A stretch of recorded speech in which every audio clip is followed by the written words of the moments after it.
Greetings, dear listeners. From where do you join us this evening as the Aegean dusk settles upon the world? Let us cast our minds back across the winding centuries, past the tumult of empires and the rise and fall of restless cities, to a time when light seemed to issue directly from the minds of mortals, illuminating the path of reason and the high reaches of the soul. We shall travel to the land of polished marble and sun-drenched hillsides, to the heart of Attica, where the air itself seemed charged with inquiry and the ceaseless pursuit of arete, or excellence. Here lived a young man named Lycurgus, a textile merchant by trade, yet burdened by a nagging sense that the true threads of existence lay not in the heavy looms of his workshop, but in the unseen tapestry woven by thought. Though surrounded by the vibrant energy of the agora, the marketplace where commerce and political shouting mingled, Lycurgus felt an increasing hunger for silence, sensing that the truth he sought would never declare itself amid the noisy demands of everyday life. One afternoon, seeking respite from the oppressive heat and the even more oppressive weight of unanswered questions, Lycurgus ascended the Pnyx Hill, where generations of Athenian citizens had once gathered to debate the fate of their commonwealth.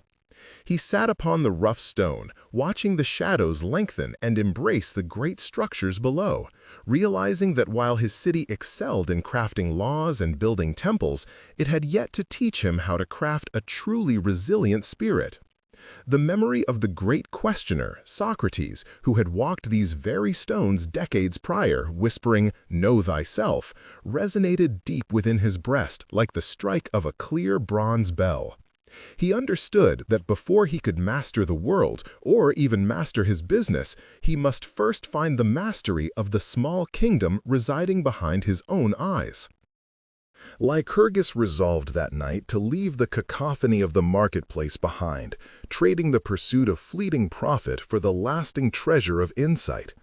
His quest led him not eastward toward the oracle at Delphi, nor seaward toward the storied islands, but north and west, to the quiet groves of the Academy, the school established by the gentle and profound philosopher Plato. Here, beneath the shade of ancient olive trees and beside the murmuring flow of the Cephissus River, he hoped to find not merely answers, but the very method by which answers were discovered, a discipline of mind that promised freedom from intellectual slavery. The pathway leading up to the academy was often wet with morning dew, forcing Lycurgus to tread with care, a physical reminder that the ascent toward wisdom required both steady balance and meticulous attention to where one placed one's foot. Upon entering the hallowed precincts, he found the air thick with the scent of laurel and the soft rustle of parchment, utterly unlike the sharp, metallic tang of the harbor. He saw students, many older and already gray, pacing slowly while murmuring complex geometric theorems, demonstrating that the pursuit of truth was a physical act requiring tireless motion and deep commitment.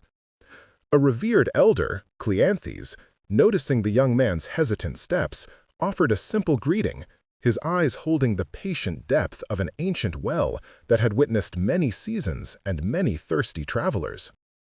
Cleanthes asked Lycurgus why he sought the shade of the olive groves when the city offered him such opportunity, testing the young man's sincerity not with a complex riddle, but with a direct question regarding his deepest motivation. Lycurgus spoke plainly of his disillusionment, explaining that his wealth seemed like smoke and his comfort merely a gilded cage, incapable of sheltering his soul from the inevitable fear of the unknown. Cleanthes smiled gently, his wrinkled hand tracing a line upon the worn stone bench, reminding the student that true knowledge does not accumulate like coin, but grows, slowly, organically, like the tree that takes 100 years to bear its finest fruit. He pointed to an enormous olive tree, its trunk twisted and scarred by the winds of countless winters, yet still reaching skyward with green vitality, a perfect illustration of resilience rooted in patience and deep foundational strength. The first lesson, Cleanthes declared, was not to memorize the words of the great thinkers, but to cultivate the inner soil where their seeds of insight might eventually take hold and thrive. For many weeks, Lycurgus was given no books, nor any complex theorems to solve. Instead, he was charged with observing the movement of the sun and the behavior of the river, commanded to find the eternal in the ephemeral, the unchanging laws hidden within the daily cycle of change. He learned that the celestial bodies moved with a perfect, predictable rhythm, obeying silent, immutable rules that spoke of a deep cosmic order underlying the apparent chaos of the human sphere. This meditative task slowly began to quiet the frantic buzzing in his mind, replacing the anxious urgency of the merchant with the measured contemplation of the natural philosopher, showing him that every small phenomenon was a doorway to immense understanding. One evening, Cleanthes finally handed Lycurgus a heavy scroll containing the famous dialogue concerning the cave, a profound narrative crafted by Plato to illustrate the painful journey from illusion to genuine perception. Lycurgus spent the night wrestling with the metaphors of chained prisoners staring at shadows cast upon a wall, realizing with a chill of dread that he too had been satisfied by the fleeting appearances of wealth and status, mistaking mere phantoms for true reality. The terrifying prospect of turning one's gaze toward the blinding light of the true sun, the form of the good, suggested a difficult and painful transition, a necessary shedding of cherished falsehoods that would surely meet with resistance from those still comfortable in the darkness. The second great teacher that Lycurgus encountered was a student of Aristotle, a man named Theon, whose lessons focused on the practical application of virtue within the complexity of human interaction. Theon emphasized the doctrine of the golden mean, explaining that excellence, arete, resided not in the extremes of feeling or action, but in the harmonious center between excess and deficiency, much like the perfectly balanced string of a lyre. Courage, he demonstrated, was not the reckless charge of the fool, excess, nor the coward's flight, deficiency, but the measured, rational standing fast against fear when honor demanded it, finding the precise point of appropriate response. This teaching brought the abstract lessons of the heavens back down to earth, demonstrating that wisdom must inform not only grand cosmic theories, but also the simple act of choosing the right words in a difficult conversation. Lycurgus struggled deeply with the concept of temperance, realizing how often his appetites, for rich food, for soft cushions, for praise, had subtly guided his decisions, blurring the clarity of his judgment. He learned that the true test of a rational soul lay in its ability to govern the unruly horses of emotion and desire, harnessing their power while preventing them from pulling the chariot of the self into the abyss of indulgence. Theon encouraged him to practice daily disciplines, fasting occasionally, choosing the harder path when the easier one beckoned, not as acts of self-punishment, but as exercises in strengthening the will, proving that the mind held true sovereignty over the body's transient demands. This methodical training transformed his understanding of freedom, revealing it not as the license to do anything one wished, but as the rigorous discipline required to choose only the good and the rational. The teachings of the Academy constantly returned to the foundational understanding that the universe possessed an inherent intelligence, a guiding logos, accessible to those who disciplined their own intellects. Lycurgus began to see that justice was not merely a decree issued by the magistrates, but an eternal principle woven into the fabric of reality, manifesting in the harmonious movement of the stars and the balanced growth of the forests. His fear of death, which had been a constant companion in the marketplace, began to recede as he contemplated the immortality of the soul, realizing that the self was intrinsically connected to this greater, enduring pattern. This profound sense of integration with the cosmos offered a deep solace, assuring him that his existence was meaningful regardless of its length or its worldly accomplishments. Yet, the journey was not without its moments of profound doubt and intellectual exhaustion, particularly when the sheer weight of his own conditioning pressed down upon him, threatening to pull him back towards the comforts of his former ignorance.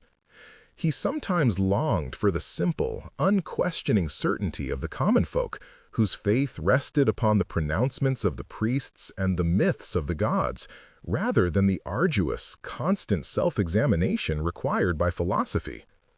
On these difficult days, he would seek the quietest corner of the grove, close his eyes, and focus solely on the perfect rhythm of his own breathing, remembering the first lesson that true wisdom begins with stillness and a clear awareness of the present moment. This simple return to the now acted as an anchor, steadying his mind against the turbulent waters of historical memory and anxious future prediction. Cleanthes reminded him frequently that the greatest mistake was to believe that one had arrived at wisdom, for true wisdom was not a destination, but the tireless, unending motion toward understanding, a posture of perpetual humility and readiness to learn. He stressed that the intellectual exercises were merely preparatory tools, sharpening the mind so that it might grasp the subtle nuances of truth when it presented itself, often veiled in ordinary happenings.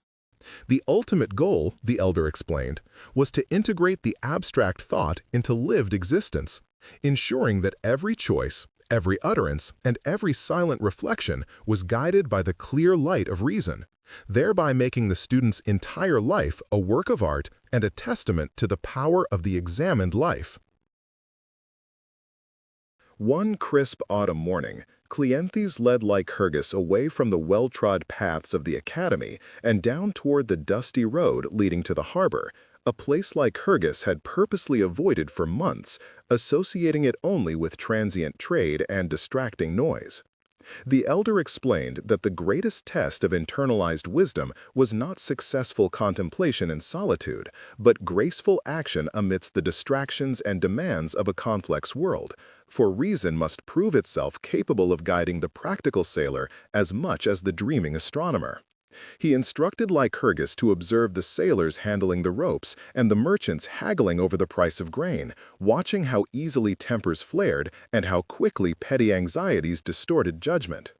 Lycurgus saw the familiar fever of competition in their eyes, realizing that he was looking at the man he once was, driven by external validations and volatile emotions.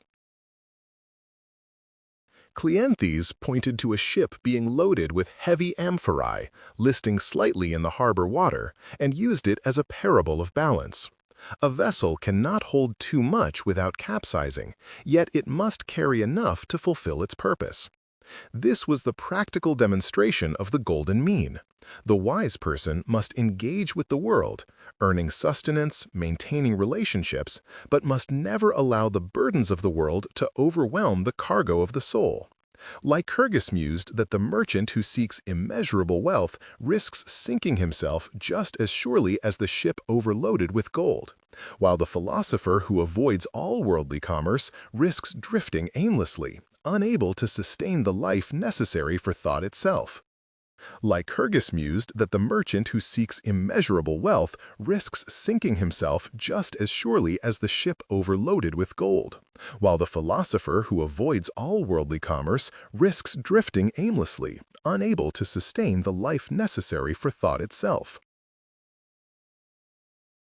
Later, back in the quiet shade, Cleanthes introduced the severe, yet deeply comforting, teachings of the early Stoics, focusing on the distinction between what we can control and what we must endure.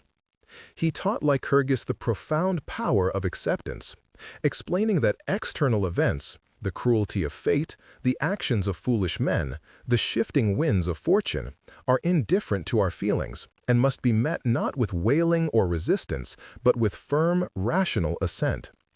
True unhappiness, the elder argued, stemmed solely from our internal judgments and attachments, from believing that external goods like health or wealth were truly ours to possess forever, rather than temporary loans from the cosmos.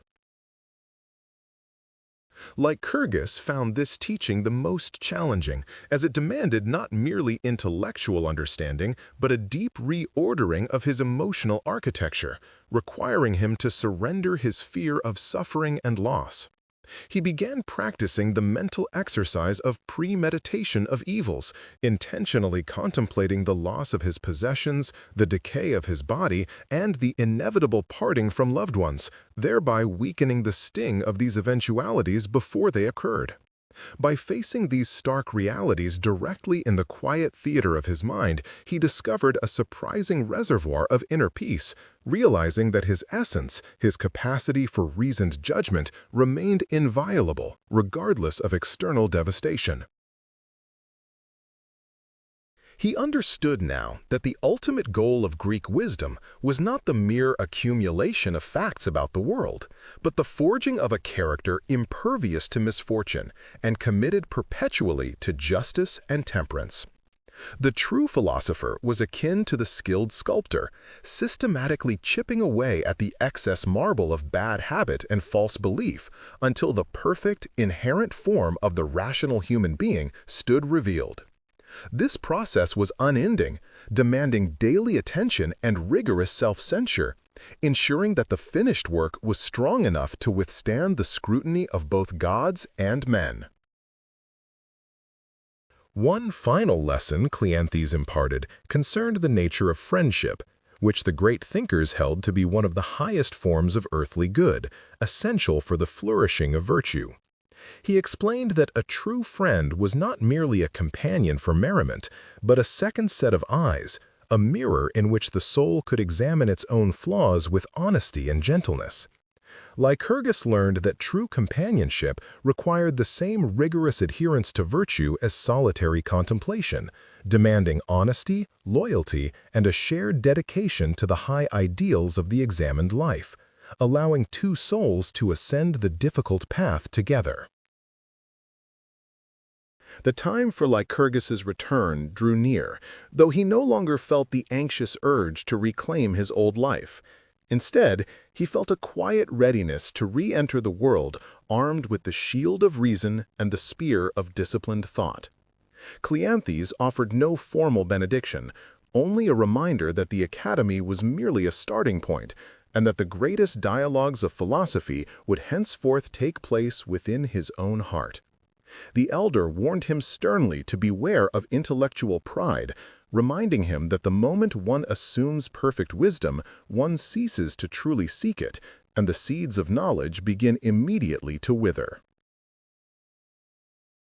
As Lycurgus walked slowly down the sloping road, away from the sheltering groves and toward the bustling gates of Athens, he noticed the world seemed simultaneously unchanged and utterly transformed. The chaos of the city remained, yet it no longer threatened the composure of his soul. The harsh light of the midday sun, which once symbolized the blinding scrutiny of his competitors, now represented the clear, unwavering light of reason, illuminating the path where right action could be found. He walked not as a returning merchant seeking profit, but as a citizen returning to his post, prepared to practice philosophy not in abstract terms, but in the gritty, complex demands of daily civic life, embodying the wisdom he had so laboriously sought. His presence in the marketplace was now different. Where once he argued hotly over prices and gossiped anxiously about political fortunes, he now moved with a calm deliberateness, asking measured questions instead of making passionate assertions. He found that applying the golden mean to his professional dealings meant being neither grasping nor foolishly generous, but striving for fair exchange that benefited both parties, honoring the principle of justice in every small transaction. This measured conduct earned him not the fleeting envy he once desired, but a quiet, profound respect from those who observed his newfound internal steadiness. He often sought out opportunities to engage in genuine dialogue, reminiscent of the Socratic method, guiding those around him not by giving answers, but by skillfully crafting questions that forced them to examine the foundations of their own beliefs. When a fellow merchant complained bitterly about a failed shipment and the cruel hand of fortune, Lycurgus gently steered the conversation toward the principle of control, asking whether the true loss was the cargo or the peace of mind surrendered unnecessarily to external events. He showed them that their suffering resided not in the disaster itself, but in the unchecked judgment they applied to the disaster. Lycurgus learned that true courage, as Theon had taught him, often manifested not in the heat of battle, but in the quiet endurance of slander, or the willingness to speak the unpopular truth to those in power, choosing integrity over comfort. He practiced self-sufficiency, ensuring that his happiness was rooted firmly in his own virtuous decisions and clear conscience, making him less reliant on the fickle approvals and passing whims of the populace. His inner citadel, built from the solid stones of Stoic and Platonic thought, stood strong against the emotional sieges of fear and resentment that plagued his peers. He never ceased his studies, treating every sunset and every conversation as a potential lesson, knowing that the universe was the greatest teacher, continually offering patterns of order to those patient enough to observe. Lycurgus found that the disciplined study of mathematics and geometry, initially a tedious requirement of the academy, now provided a profound comfort, revealing that beneath the ever-changing surface of life lay an eternal, immutable structure. To live wisely was simply to align one's mortal existence with those immortal patterns, living in harmony with the logos that governed all things, great and small. Even amidst the political turmoil that occasionally swept through Athens, threatening stability and peace, Lycurgus maintained his composure, recognizing that the fear gripping the citizens was the result of viewing the future as a terrifying unknown, rather than a sequence of events to be met with rational preparation. He understood that while he could not control the votes cast by the assembly or the decisions of foreign kings, he possessed absolute control over his own reaction to those outcomes. This unwavering inner certainty made him a beacon of tranquility, sought out by those desperate for a steady anchor in times of widespread anxiety. Thus, the wisdom of the ancient groves was not locked away in inaccessible scrolls or reserved only for those who abandoned society entirely. It was a potent tool for living a flourishing, ethical, and serene life right in the very heart of the demanding city. Lycurgus, the merchant who became a student of the soul, demonstrated that the greatest contribution one can make to the commonwealth is not in accumulating wealth or achieving high office, but in the steadfast, quiet cultivation of a truly excellent character. His life became the living dialogue, a testament to the enduring power of reason to conquer confusion and to guide the human spirit toward its highest possible state of being. He often recalled Cleanthes' early metaphor of the olive tree, recognizing that his own journey had been slow, often arduous, requiring deep roots that could draw sustenance even from the driest soil of adversity. Lycurgus knew that the growth of wisdom was visible only over generations, and his task was simply to stand firm, to endure the passing storms, and to continue reaching upward toward the light of truth, bearing the sweet, mature fruit of a truly examined life for those who might follow after him. This quiet devotion was his final act of philosophy, demonstrating that true learning culminates not in argument, but in deep, profound, and peaceful existence. Greetings, dear listeners. From where do you join us this evening? The quiet influence of Lycurgus, the steadfast student of the soul, began subtly to reshape the very rhythm of his neighborhood, flowing outward like the steady, nourishing current of a hidden spring. People stopped rushing merely to accumulate and started visiting him, drawn not by the promise of material riches or high office, but by the undeniable steadiness of his gaze and the measured quality of his tranquil replies. His modest home, once a crowded storehouse for imported silks and exotic spices, became an unplanned sanctuary, a silent academy where the only currency accepted was honest introspection and a genuine, unwavering desire to improve the soul's condition. This profound shift demonstrated clearly that even in the fevered clamor of the Athenian marketplace, the deepest human need remains not for more possessions or temporary diversions, but for a clear and unshakable understanding of one's own necessary place within the grand eternal design of the cosmos. Among those who frequented the peaceful threshold with the most ardent zeal was a brilliant but profoundly restless young man named Damon, the eldest son of a prominent shipping magnate who carried the heavy, inherited weight of expectation like an ill-fitting, cumbersome cloak. Damon possessed quick, penetrating wits and an eager thirst for the grand philosophical ideals, yet he was constantly tormented by the political turmoil and the apparent, bewildering chaos of human decisions, finding it impossible to reconcile the ideal, geometric order taught in the lecture halls with the harsh, shifting realities of Athenian elections and fickle public opinion. He often complained bitterly to Lycurgus that the pursuit of mere inner peace was a selfish, indulgent luxury when the city itself was constantly being battered by external threats and agonizing internal strife, arguing vehemently that assertive, decisive action, not quiet, internal contemplation, was the only true measure of a man's worth and ethical contribution within the great theater of the polis. Lycurgus listened to this familiar, fiery impatience with a deep and patient calmness, recognizing the youthful urgency that demands immediate, visible resolution, and scornfully dismisses the quiet, necessary work of slow, deliberate spiritual cultivation.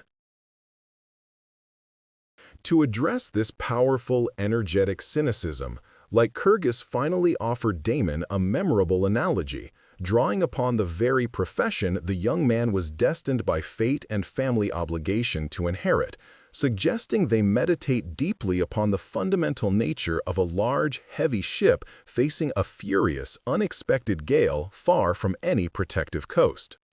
He carefully explained that a truly skilled and experienced captain does not waste precious energy cursing the violent, blinding wind or raging against the mountainous, unpredictable waves, nor does he foolishly attempt to halt the unstoppable storm through sheer physical force or desperate shouting. Instead, the wise captain focuses his entire unwavering attention upon the fundamental integrity of his own precious vessel, ensuring the rudder remains absolutely true, the sails are properly and tightly reefed against the tearing air, and every member of his weary crew maintains their essential composure and holds fast to their assigned positions. The volatile external world, Lycurgus reasoned gently, is the overwhelming storm which we simply cannot command or halt, but the intricate interior life, the disposition and training of the soul, is both the irreplaceable ship and the crucial crew which we are ethically bound to manage with absolute precision, unyielding diligence, and perfect rational control. Damon found this counsel conceptually sound, yet profoundly difficult to truly swallow, for the noisy, compelling world outside his own struggling mind seemed far more urgent and commanding, filled with deafening, immediate demands that screamed desperately for his instant intervention and aggressive management. He felt a deep, chilling, instinctive fear that if he paused, even for a moment, to methodically secure and organize his own volatile soul, the entire world of vast commerce, immediate politics, and accumulating wealth would sweep disastrously past him, leaving him entirely adrift and, crucially irrelevant, reduced to a mere silent spectator in the great, urgent drama of Athenian life. Lycurgus observed this intense inner struggle with great understanding, recognizing that the greatest, most subtle barrier to acquiring profound wisdom is often the vanity of believing one must personally and immediately solve the world's myriad problems before attending diligently to the messy confusion and the persistent disorder within one's own isolated heart. He noted sadly that far too many intelligent men habitually mistake sheer exhausting restlessness for genuine, meaningful purpose, believing the constant, frantic motion of their complex affairs equates inherently to powerful contribution, when often that very motion is merely the frightened, frantic escape from the demanding and uncomfortable labor of honest self-examination. The theoretical lesson transformed suddenly into a harsh, undeniable reality one late afternoon when a devastating, rapidly spreading fire broke out violently near the bustling shipyards, threatening to consume an entire quarter of stored lumber, valuable imported goods, and large warehouses, including the very assets Damon was expected, by virtue of his lineage, to manage and protect. Damon instinctively rushed headlong toward the roaring conflagration, driven by a primal, panicked need to save the material possessions and restore immediate order through aggressive physical action, shouting incoherent orders and attempting to physically redirect the panicked, disorganized laborers who were fleeing in terror.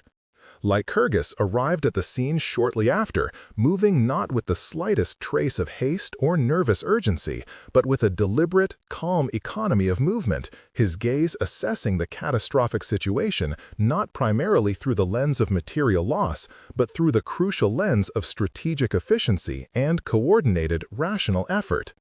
While Damon became quickly entangled in the rising smoke, the suffocating heat, and the emotional hysteria of the terrified crowd, Lycurgus quietly and methodically organized the essential bucket chains, rapidly establishing clear lines of responsibility and directing water precisely toward the most vulnerable points of the fire's expansion, his voice remaining low, perfectly steady, and utterly devoid of panic, providing a much-needed, powerful focal point of sanity amid the surrounding terror. It was in this harrowing moment of intense, immediate crisis that Damon finally grasped the crucial, essential difference between mere frantic, disorganized activity born of fear and truly virtuous, effective action rooted firmly in an organized, tranquil, and stable mind.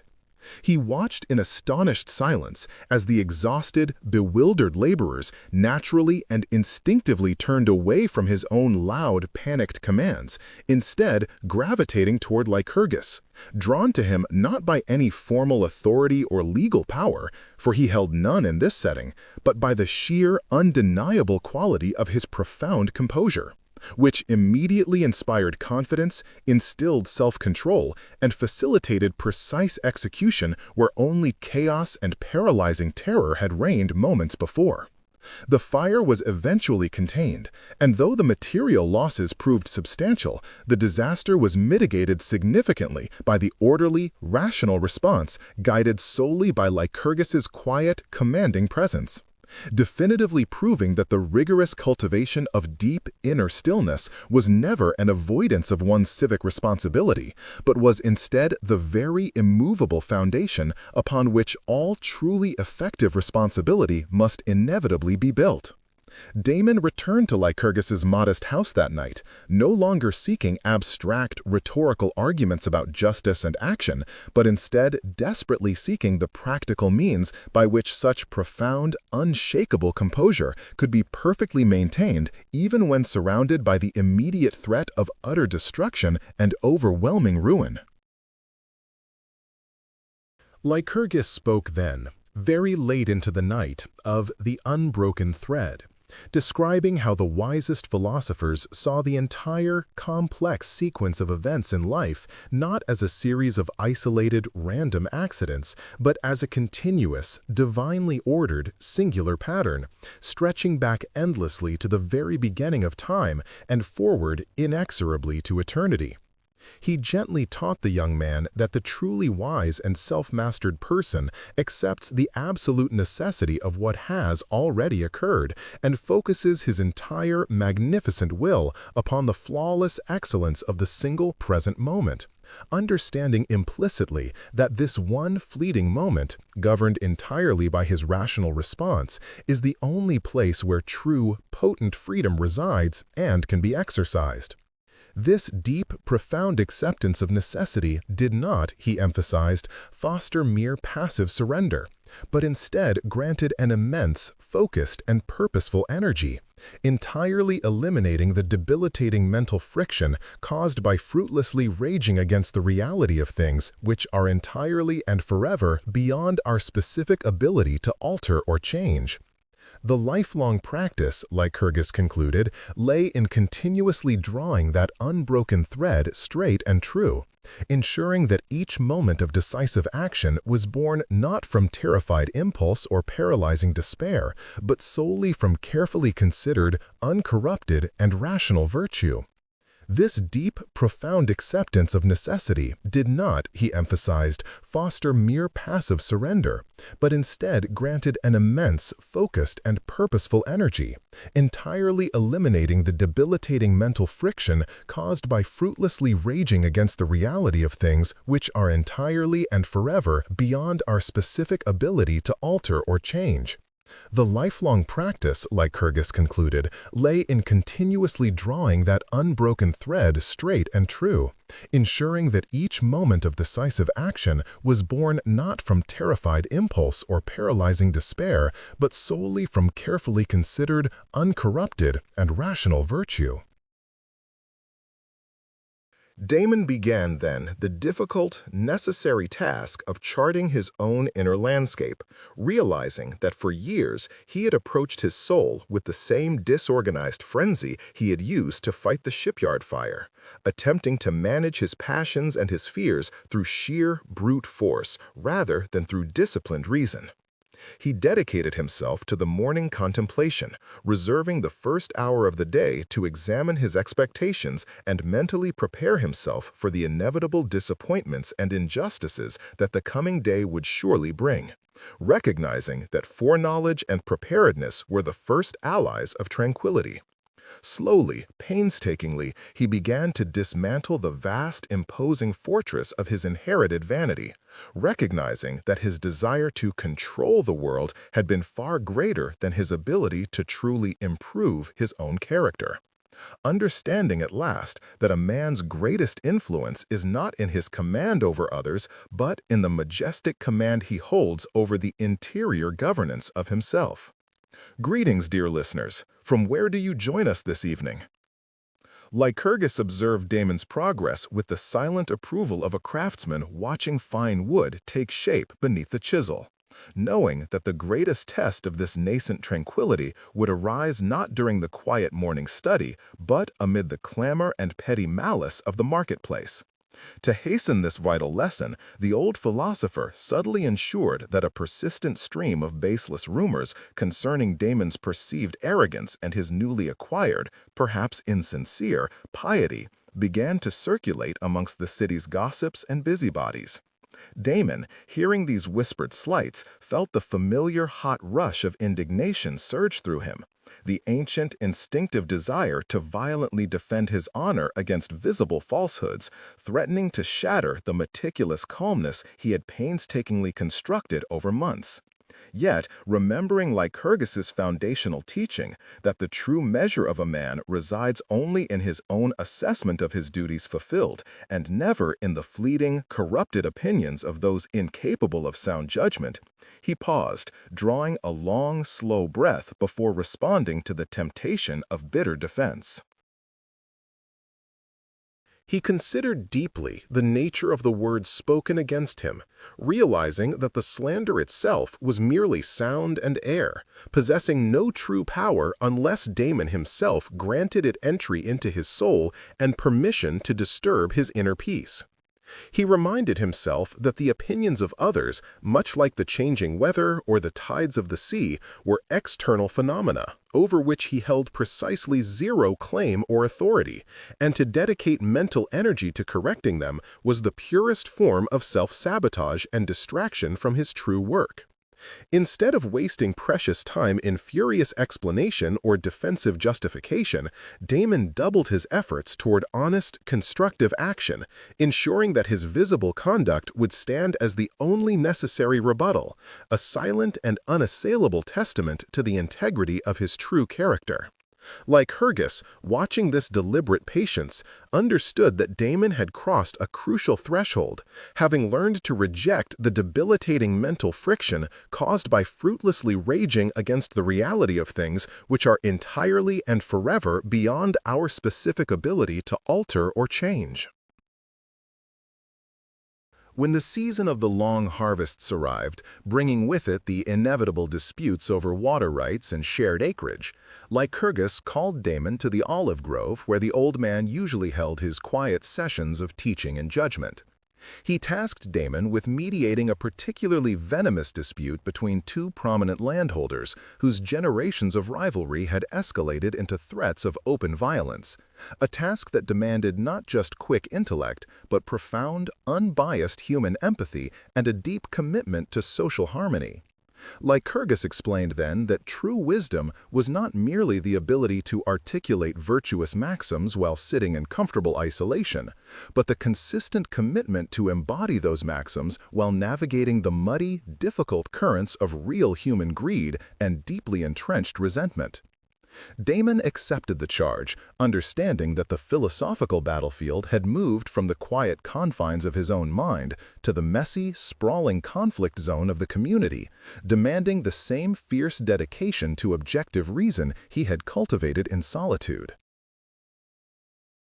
Damon approached the task not as a judge imposing a fixed decree, but as a devoted seeker of shared truth and universal utility, refusing to allow either the inherited wealth or the loud emotional pleas of the landholders to sway the cold, impartial calculus of justice. He forced the men to set aside the vast narratives of past grievances and ancient insults, compelling them to look only at the clear geographical realities of the land and the established laws governing the shared cisterns, ensuring that the resolution benefited not just one party, but secured the stability and prosperity of the entire district.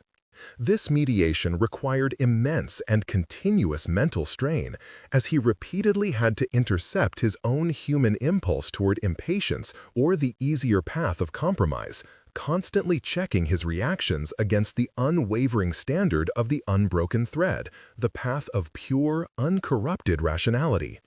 When the agreement was finally signed, not with great joy, but with a profound, settled acceptance of the inevitable just measure, Damon felt a physical exhaustion, recognizing that active virtue demanded far greater energy and strength than passive contemplation. As the summer turned toward the pale, hesitant gold of the dying season, and the dry leaves began their slow, inevitable descent from the boughs, Lycurgus used the change in the natural world to introduce the next great meditation, the acceptance of impermanence and the necessity of confronting personal loss. He explained that many men achieve a certain commendable stoicism concerning the loss of wealth or reputation, which are rightly considered externals. But few ever truly master the profound grief that attends the certain loss of those whom they cherish, treating such bonds as permanent, necessary fixtures rather than as beautiful, temporal gifts lent for a finite span. Damon listened, a sudden cold apprehension striking his heart, realizing that while he had intellectually prepared himself for poverty and slander, he had studiously avoided contemplating the certain departure of those closest to him, particularly his beloved wife, Ilara, and the quiet, irreplaceable comfort of his home. He began to view his daily interactions with his family not as entitlements he was owed by fate, but as unexpected, undeserved opportunities for present joy, savoring the sound of Ilara's soft laughter and the sight of her patient work at the loom with a heightened, luminous awareness he had not possessed before. This practice brought not a pervasive sorrow, as he had initially feared, but a deep, resilient calm. For by accepting the worst possibility, the present moment was stripped of its demanding anxiety, allowing him to truly reside within its boundaries. Damon learned that the sage does not deny the pain of loss, but incorporates it into the grand tapestry of life's inevitable pattern, ensuring that the future shock does not incapacitate his duty to the present moment or destroy his capacity for continued virtue. Yet, the pursuit of wisdom was not confined merely to the management of loss and opinion. It extended critically to the proper valuation of work and leisure, a topic Lycurgus addressed next, observing the relentless pace Damon had set for himself in his new life. The old master cautioned against the seductive error of mistaking frantic activity for genuine productivity, warning Damon that ceaseless toil, devoid of intentional reflection, was merely another way the undisciplined mind evaded the difficult, necessary encounter with itself. He stressed that a man requires structured rest not for the mere recovery of the body, which is secondary, but for the essential recovery and sharp focusing of the intellect, allowing the accumulated lessons of the day to settle and properly integrate into the soul's governing principle. The true philosopher, Lycurgus insisted, understood the sacred balance, action for the sake of duty and quiet for the sake of pure foundational reason, ensuring that neither pursuit consumed the other entirely. Damon was thus instructed to set aside a specific interval each day, an hour dedicated neither to civic duty nor domestic affairs, but solely to the calm, solitary reading of the great histories and the subtle poetry of the ancient masters. In this contemplative quietude, Damon discovered that the wisdom he sought was not solely contained in the rigorous logic of the dialectic, but was often hidden within the measured rhythm of human narrative. Seeing the great errors and the brief, shining victories of kings and heroes long past laid out before him like a vast, illuminating map of human nature. This meditative study served as a necessary counterbalance to the rigorous demands of mediation and the relentless self-critique, allowing his soul to breathe the air of noble deeds and to learn from the countless philosophical experiments already conducted upon the brutal stage of history. He began to notice how the foundational patterns of human folly repeated themselves throughout the centuries. The endless craving for excess, the blind trust in fleeting fortune, and the self-deception of men who believed their momentary power made them immune to the final decree of fate. By viewing his own small struggles within this colossal historical perspective, Damon achieved a new depth of humility, recognizing that his own lifespan was but a fragile flicker in the enduring light of the cosmic order, and that his daily duties were merely the temporary charge assigned to him by the sweeping, impersonal will of Providence. This grand perspective did not diminish the importance of his actions, but rather purified them, ensuring that they were motivated only by duty and not by any frantic, vain desire for everlasting personal fame or temporal recognition. Greetings, dear listeners. From where do you join us this evening? Damon returned to his meditations with a newfound stillness, the turbulence of immediate concerns now appearing thin and transparent against the colossal backdrop of the ages, no longer possessing the sharp sting they once held. He realized that the momentary anger provoked by a petty insult or the fleeting despair caused by a financial setback were merely tiny, recurring notes in the grand, predictable symphony of human existence. Notes that the wise man could freely choose not to hear nor amplify within his own soul. By mentally juxtaposing his current minor difficulty with the ruin of ancient empires or the painful exile of noble statesmen described in the historical scrolls, the acute edges of present distress were entirely blunted, allowing him to perceive circumstance not as a personal and catastrophic affront, but simply as impersonal material upon which to practice the unwavering composure of the disciplined mind. His understanding of time deepened significantly beyond the mere mechanical flow of chronos, moving toward the profound recognition of kairos, the crucial, pregnant moment demanding immediate and virtuous action. He ceased entirely to waste valuable energy lamenting yesterdays that were now irrevocably sealed and finished in the past, and likewise abandoned the anxious speculation concerning future tomorrows that lay fundamentally beyond his present power to shape correctly, dedicating his entire focus to the precise, immediate duty laid out before him in the shining clarity of the present hour. This singular and intense concentration on the now relieved him of the immense dualistic burden carried by most mortals, the simultaneous weight of unchangeable memory and ungovernable anticipation, granting his spirit the light freedom of one who walks only on the path directly beneath his feet, utterly secure in the knowledge that he is acting justly right here and now. When Damon eventually descended from the quiet, isolated slopes where he had spent the season in study and re-entered the bustling marketplace of the great polis, the inevitable clamor of the crowd and the urgent competing demands of commerce no longer disturbed the serene lake of his carefully guarded inner self. He observed the frantic rushing and the desperate bargaining of ordinary men as though watching an unfamiliar play staged in a distant theater, recognizing clearly that their passionate and total attachment to transient, perishing things was the single root cause of their inescapable and cyclic suffering. The great noise of the city, which had once been a persistent source of painful distraction and irritation, now transformed into a constant, external reminder of the internal chaos he had successfully disciplined and subdued within his own mind,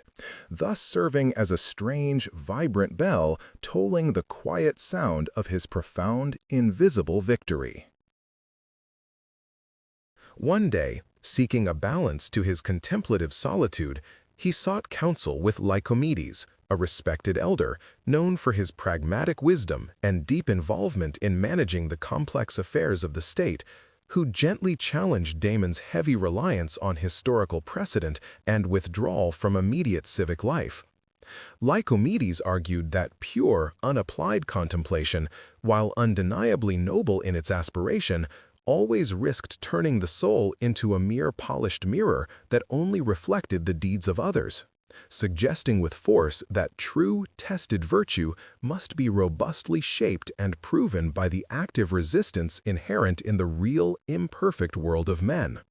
He firmly maintained that lasting wisdom was not found simply in judging the past errors of Xerxes or calculating the tactical retreat of Leonidas, but in choosing the most just and honorable path when the political demands of the present day offered no easy or perfectly virtuous solution, often demanding a painful, immediate, and unrecognized personal sacrifice from the responsible statesman.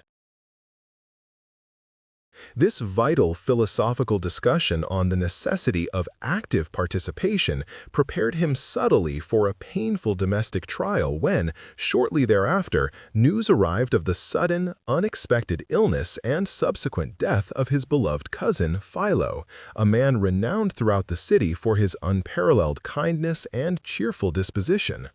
Though Damon's rigorous studies had thoroughly taught him the universal decree of mortality and the absolute futility of clinging to that which is destined for inevitable loss and separation, the immediate wave of genuine, heartfelt grief threatened to momentarily drown his carefully constructed composure and shatter his reasoned tranquility, testing the very foundation of his historical resignation. Yet, instead of fighting the sorrow as an unwelcome intruder, he allowed the natural pangs of deep affection and loss to pass through him like a storm, treating the pain itself as an impersonal physical reality, much like rain or chilling winter air, acknowledging the profound tragedy without permitting the emotion to corrupt the clarity of his judgment or diminish his ongoing duty to remain composed for the sake of the living. This measured, gentle response to genuine human suffering cemented Damon's most essential understanding. The dedicated philosopher was not tasked by fate with the impossible eradication of all human feeling and affection, but rather with the crucial duty of ensuring that feeling served and did not, under any circumstance, command the superior rational faculty of the soul.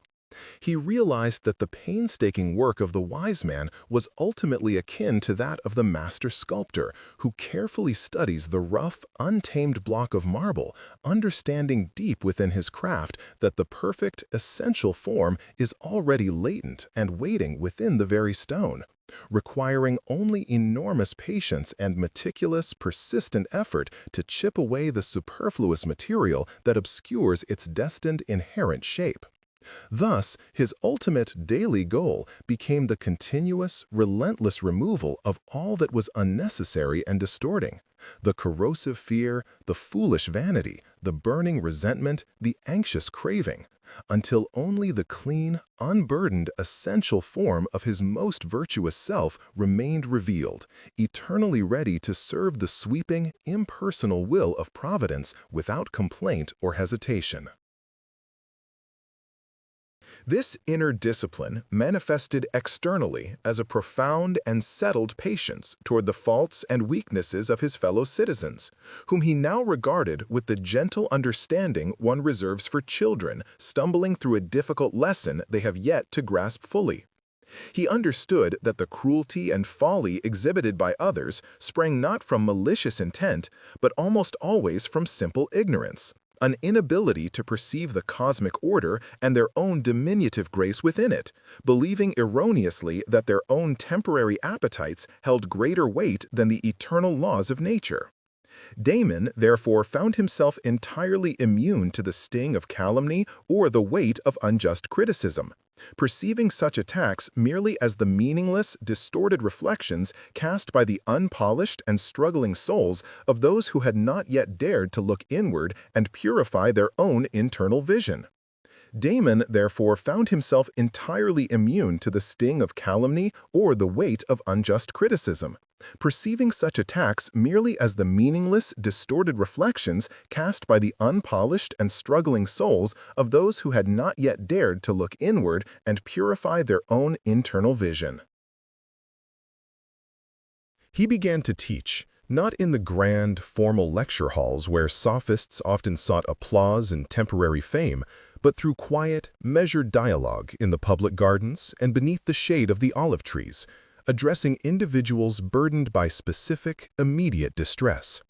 His instruction avoided abstract systems or impenetrable jargon, focusing instead on the practical mechanics of acceptance and the daily exercise of rational choice,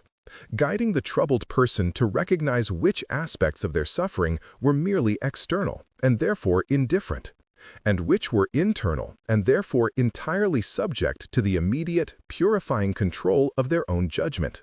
He sought always to plant the seed of self-sufficiency, ensuring that the student understood that while external fortune might constantly shift and fade, the fortress of the rational mind remained the only truly secure and impregnable sanctuary available to the mortal man throughout his fragile lifetime. Greetings, dear listeners. From where do you join us this evening? Damon's reputation for this quiet, uncompromising rigor began to spread quietly through the agora and the busy port, attracting not the aspiring philosophers seeking debate, but those truly undone by the merciless turns of fortune's wheel. One such soul was Philon, a merchant whose fleet, carrying precious Tyrian dye and spiced timbers, had been entirely lost to a sudden and terrible storm near the Aegean Islands, stripping him not only of his considerable wealth, but also his standing among his peers, leaving him utterly convinced that the very gods had singled him out for cruel destruction. He came to Damon weeping, tearing at his robes, and crying out against the injustice of the sea and the fickleness of the winds, unable to comprehend a life devoid of the luxury and respect to which he had become deeply accustomed, feeling the profound shame of poverty pressing down upon his shoulders like the weight of a granite millstone. Damon listened to the torrent of self-pity and rage with undisturbed placidity, understanding that the man's true loss was not the cargo or the ships themselves, which were merely transient materials, but the internal edifice of false values Philon had built upon that shifting foundation of external possessions.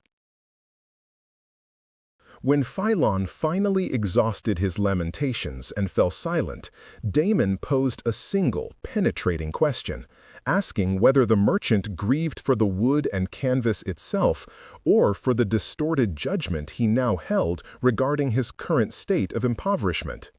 He gently reminded Philon that the merchant had never truly owned the sea, nor the winds that crossed it, but had merely been lent the use of certain materials by nature for a temporary and conditional period, much like a traveler uses an inn and must depart when the contract is fulfilled, thus clarifying that what was lost was never truly his to begin with. Damon explained that the only possession a man can ever truly claim is the reasoned faculty he possesses within his own chest, the power to assess events and choose his response to them, and the loss of gold could not, by any conceivable means, diminish this most fundamental and valuable of all endowments. This teaching struck Philon not as comfort, but as a severe and terrifying indictment, forcing him to confront the harrowing reality that he had spent his entire life building a sanctuary out of sand and mist, mistaking fortune for wisdom and external favor for internal worth. Damon then laid out the practical path forward, which involved the rigorous daily discipline of acceptance, urging Philon to cease struggling against the immutable fact of his ruin, for such struggle was as futile and draining as wrestling with the tidal currents of the great ocean. He instructed the former merchant to view his new, impoverished existence not as a punishment inflicted by capricious deities, but as an opportunity, a demanding field of study specifically designed to strengthen the inner core that wealth had previously allowed to grow soft and negligent, demanding new skills of resilience, temperance, and ingenuity. Damon insisted that Philon must begin each sunrise by clearly enumerating the things that remained truly his capacity for reasoned thought, his ability to walk and breathe, his memory, and his duty to live virtuously, thereby building a profound gratitude for the irreducible minimum necessary for a good life, independent of any gold or perishable goods. It was through this relentless reframing of circumstances, from calamity to challenge, that the student slowly began to perceive a fissure of light in the overwhelming darkness, recognizing that the removal of his possessions had inadvertently granted him the priceless gift of freedom from debilitating attachment. As Damon's calm influence grew, attracting many who found solace in his doctrine of internal sovereignty, the stability of his position inevitably drew the scrutiny of those who ruled by external force and fear, perceiving a danger in the cultivation of true inner freedom. The Archon Thrasymachus, a man obsessed with the meticulous ordering of the city-state's public life and demanding absolute subservience from the populace, viewed Damon's quiet philosophy not merely as a differing opinion, but as a subtle poison threatening the very foundation of his authoritarian control. Thrasymachus understood intuitively that a populace which believed itself impervious to loss, indifferent to threats of poverty or even death, could never be truly ruled by the customary levers of governance, which rely entirely upon manipulating hope and dread regarding external outcomes. He therefore dispatched messengers to observe Damon's gatherings beneath the olive trees, seeking any utterance that could be construed as treasonous dissent or open disrespect for the established civic order, determined to prove that the philosopher's boasted self-sufficiency was merely a fragile illusion awaiting the inevitable test of true duress. One oppressive mid-afternoon, Damon was summoned abruptly before the tribunal of the Archon, where the air was thick with the scent of fear and the heavy weight of governmental authority, designed specifically to break the spirit of any dissident before a word was spoken. Thrasymachus, seated upon a carved throne and surrounded by armed guards, demanded that Damon recant his dangerous doctrine of indifference, urging him to acknowledge that the power of the state could indeed strip a man of all that was essential, including life itself. Damon replied with measured courtesy, acknowledging the Archon's vast physical authority over his perishable body and his temporary freedom, but maintaining with unwavering clarity that Thrasymachus possessed absolutely no jurisdiction over the philosopher's judgments, his assent to propositions, or his moral choices, which resided solely within the impenetrable sanctum of the rational will. The Archon, accustomed to trembling compliance and outright terror, found the philosopher's calm acknowledgment of external power, combined with this absolute refusal of internal submission, to be infinitely more infuriating than any direct insult, discovering himself completely powerless against a man who had already internalized the worst possible outcomes and rendered them meaningless. Driven to a frustrated rage by this philosophical shield, Thrasymachus finally threatened the ultimate punishment, promising to strip Damon of his citizenship, confiscate his meager property, and send him into a difficult, perilous exile far from the familiar shores of his homeland. Damon merely inclined his head slightly, remarking that the exile of the body could never exile the mind, which carried its citizenship within the larger city of the cosmos, suggesting that the virtuous man remains equally capable of performing his duty whether he draws breath in Athens or in a barbarian settlement. He gently countered the threat by explaining that the only genuine harm that could be inflicted upon Damon was the harm that Damon inflicted upon himself through the corruption of his own character, reminding the tyrant that while the Archon could indeed kill the body, he could never force the philosopher to commit a wicked or irrational act, thereby leaving the philosopher's truest self completely inviolate. This realization that his instruments of coercion were useless against a soul resolved to virtue paralyzed Thrasymachus, who ultimately dismissed Damon not out of mercy, but out of a desperate, furious confusion regarding how one governs a man who genuinely requires nothing from the state save the space to continue his internal work.